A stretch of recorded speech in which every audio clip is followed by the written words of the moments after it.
I don't know what said complaint is. I had no idea. I was never contacted by the county. I was never contacted by any official saying, hey, this is what we have. What is the validity to said complaint?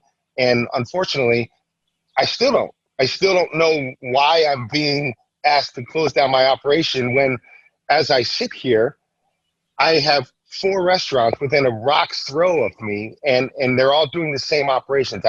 I've sat this weekend and particularly paid attention to them in regards to what they're doing and how they're doing it.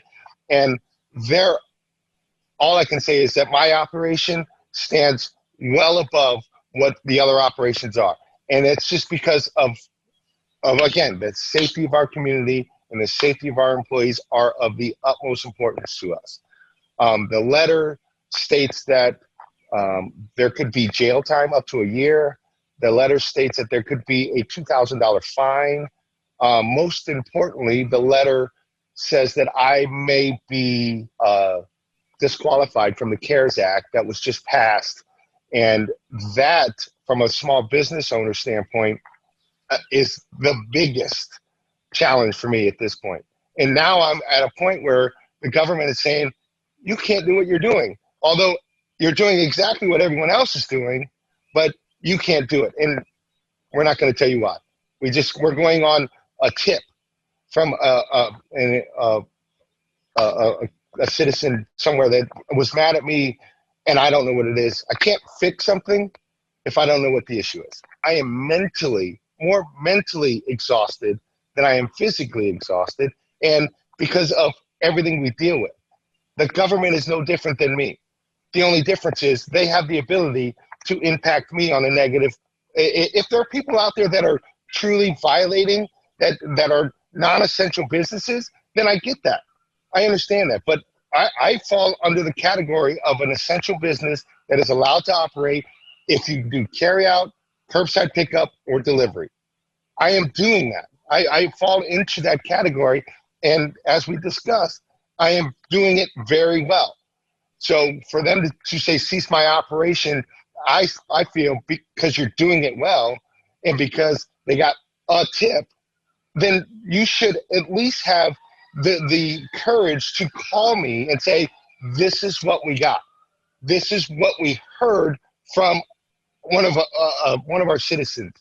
And in that situation, let's talk about it. But for them to date a letter April 2nd and then post something April 3rd with no said letter in my hand, then I feel as though they're doing a disservice to the business community that everyone is trying to support. Could have been a disgruntled employee, could have been somebody that is mad at me. And like you said, it could be a competitor. No one knows. But at the end of it all, at least reach out to me. Reach out and say, hey, this is what we heard. This is what we just got a tip on. Can we talk about it?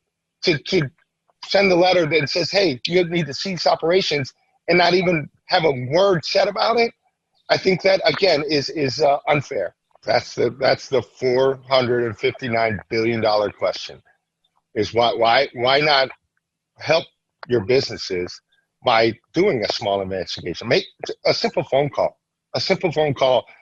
This is what we have. What's the validity behind it? Because obviously they're taking the word of whoever said it, whoever submitted. They're not taking the word of the businesses. We're the bad guys. And we're not given the opportunity to defend ourselves. Something's flawed. Something's flawed in that system right there. And, I don't want, I don't want to sound petty, and I don't want to make a mountain out of a molehill or whatever, but, small businesses are having a tough enough time right now. And the stigma and the potential backlash and problems that could arise later on because of being on this list or whatever, it's unnecessary. It's an unnecessary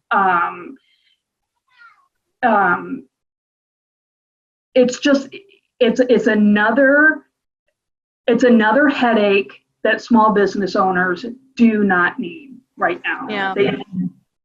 And it's unfair. the consequences could be so much worse than just a fine, or a slap on the wrist from the county. I mean, it could really stretch beyond that, and that is what is so concerning.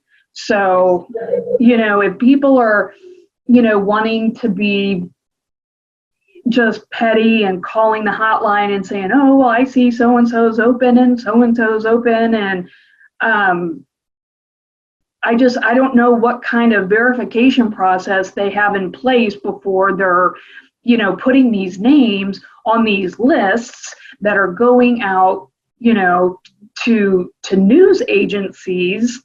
I don't understand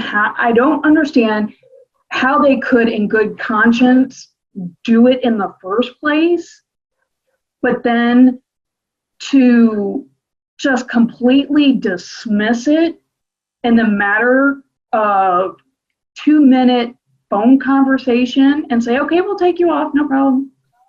It's absolutely ridiculous. Absolutely ridiculous.